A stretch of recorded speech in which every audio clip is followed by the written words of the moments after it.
Hi, I'm Beverly from the quiltandbee.biz, and today we're going to show you a video on how to paper piece using freezer paper and not have to tear away the freezer paper. Couple of things that you're going to need. First is a pattern. This pattern is a free download on our website, quiltandbee.biz. You can go to the freebies page and you can get that. You'll also need freezer paper that you can get in your local grocery store. And then you'll just need your regular sewing supplies, some strips of fabric, rotary cutter, and of course your sewing machine. The first step that you need to do is take your pattern and get it trimmed up, get the number of pieces of freezer paper that you want to make patterns for, and staple them to the back side of your pattern. Make sure that when you put those staples in that they don't cover a seam allowance. Once you've got everything stapled together, take it to your sewing machine, unthread your sewing machine. There's no thread in here anywhere. And go ahead and sew through the paper and the freezer paper with no thread and mark all those stitching lines. And you can see that this will take you a few minutes, but not terribly long. Once you've got it all done, I don't know if you can see it from here, but you will have all of your pieces marked on the back of your freezer paper. At that point in time, you can go ahead and take the pattern off of your freezer paper so that they are ready to use. Then I go ahead and mark my sequence of piecing on the back side, on the paper side of my freezer paper, just like this one. If you're going to control fabric or put a certain fabric in a certain place, it's a good time to go ahead and write that down on your pattern at this time. All right, once you've got your paper marked, stitched through, the first thing you're going to do is this first piece here, and we're going to take it, lay it down on the shiny side of the freezer paper. Use your iron to go ahead and essentially glue or stick that fabric to the back side of the freezer paper. So now we have that done. The next step I do is between piece 1 and piece 2, I fold on the line so that I know. Then I go ahead and fold it to the back side. Flip this around and roughly cut about 1/4 inch away. I next take my next strip that I'm going to sew on, put that right sides down, put the two pieces right sides together, take it over to my sewing machine. So you put the wrong side of your first fabric, wrong side of that to the shiny side of your paper. You ironed it. You now come back and fold along the seam line, put the right sides together, put it under your sewing machine, fold that freezer paper back, and you are going to sew right next to the freezer paper. You are not going to sew through the paper.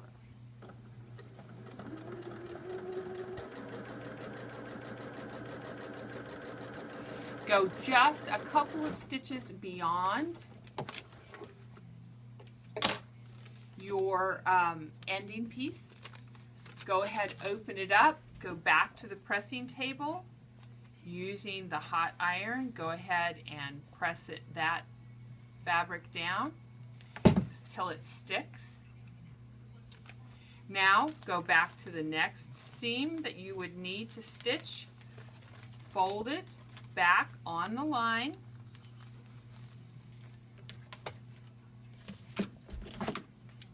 Trim it. Discard that. And you're ready to put your next piece of fabric on. Pick another color. You can rough cut your fabric to the approximate size.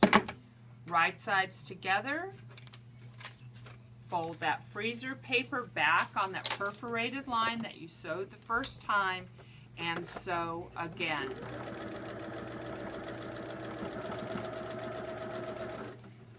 Once again, start a couple stitches before and after that seam is supposed to go. Open it up, press it, and you're beginning to build this entire fabric. All right, once you have completed all in your design and you've got a couple more pieces still to go on, here's how you go ahead and trim up. I've already trimmed this one side, but I'm going to fold it back, sort of paper press it. At this point in time, because it's just a little bit longer, I do go ahead, use a little ruler, and trim up my edges. Look how nice and pretty that looks.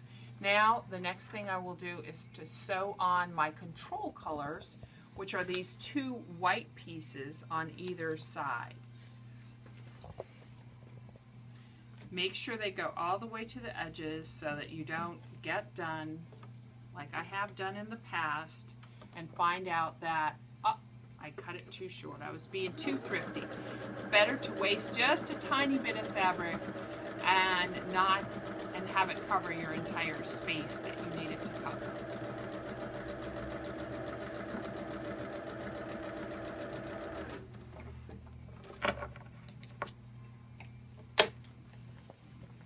And give this another little press.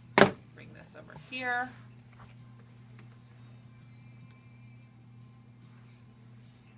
Because these 2 points overlap, you do want to go ahead and press it before you sew the second strip on. At least on this pattern. Each one is going to be different, and you will have to figure out your sequencing and when you need to press and when you can just finger press.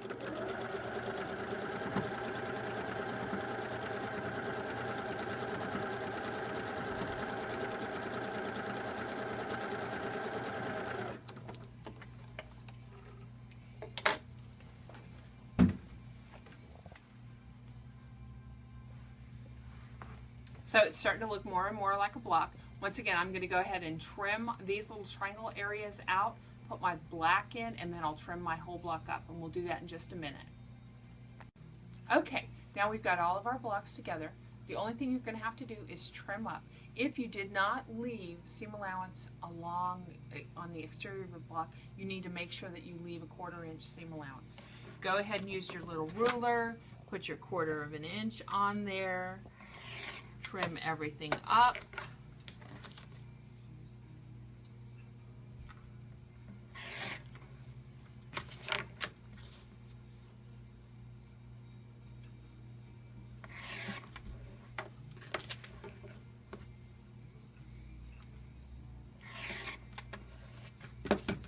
And you have a beautiful little block which fits in right here on this quilt. And so you'll just continue to make as many blocks as you want to make your quilt as large as it is. And after you've got it all squared up, you just pull your paper off like this. You have no paper to tear away, and you have perfectly sized blocks ready to piece together into a great scrappy quilt. Good luck, and join us at quiltandbee.biz.